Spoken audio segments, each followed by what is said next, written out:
nag-emulsion na po tayo for our art dito sa outdoor, guys. Yan. Nag-emulsion na po tayo. Okay, let's see later kung meron pa pong ipapa-add si client. But this is going to be our day 2 here at Tagaytay. So, ayan. Ha? Paalam kayo kay kuya nyo? Yeah. Gusto na tingin sa taal? Yeah.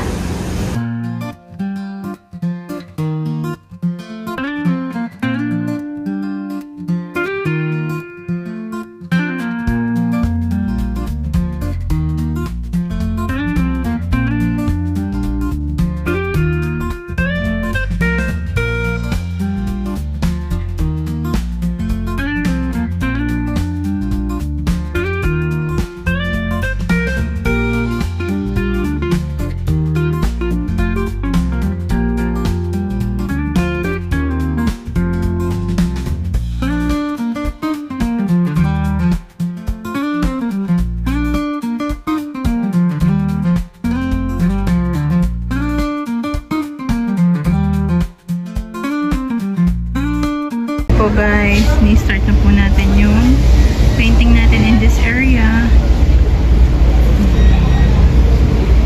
Yan, medyo ano guys, pa-slide siya kaya parang nakatabi niya, pero sige, ako yung mag-a-adjust para maganda makita.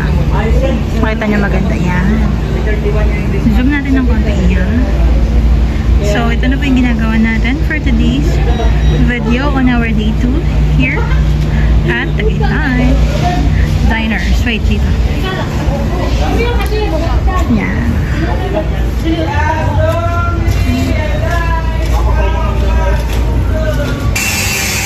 So, this is what we're doing, mga ka-momentum. Mag-design tayo dito. Yan.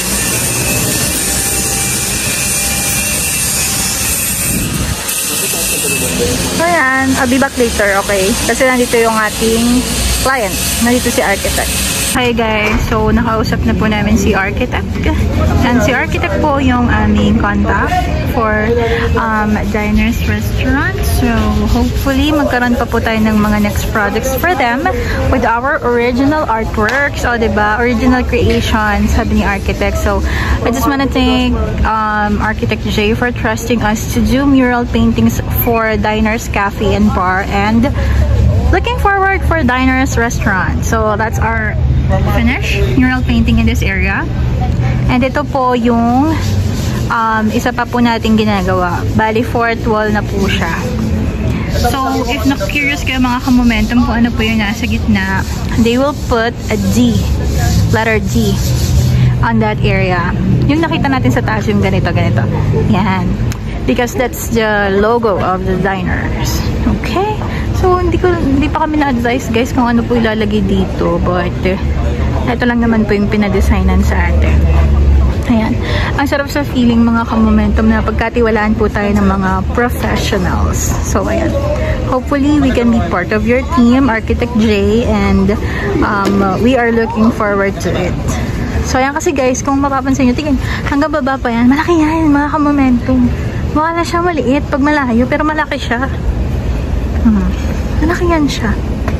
Malaki siya. Naghahagdan kami para maabot namin yung taas. So, yan. So, kung mapapansin nyo yung wall, hanggang dun pa sa baba. And dun sa baba na yon, yun yung view ng Taal. Okay? Tapos, pagkakita mo yung view ng Taal, may magagandang artworks dito. By Momentum Art Gallery, diba? So, yan. Again, for our future clients, quality po ang aming gawa. Okay?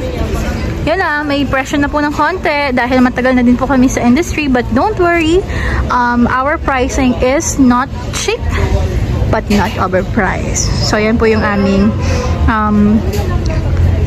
ini-offer. Quality mural painting services, not cheap but not overpriced. Hindi ganda po ng paintings. So, ayan. Salamat po ulit kay Architect Jay. So, ayan. And napakababait po ng mga kasama namin dito ng mga workers din po nila. Doon kami nag-i-stay guys sa taas. Yung binidyohan ko kahapon, doon kami nag-i-stay. So 3 yung aircon doon guys. Nasa Tagaytay ka, imagine mo may 3 aircon pa. Ayan, tinatapos lang natin to. But that would be our last wall to accomplish. Tapos magagala tayo mamaya.